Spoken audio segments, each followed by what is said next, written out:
Hi guys, today I will explain how to turn on autosave feature of Adobe. This process is really simple and easy. The first thing is open the application and open any project, because once you enable the autosave feature, it will be applied to all the projects which you have created in Adobe. And after it, take a look on the left top, you can see few options.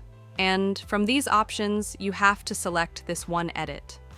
And on the last, you can see the option of preferences. Once you will take your mouse on it, the next window will be pop-up. And in this window, you can see the option of autosave, click on it.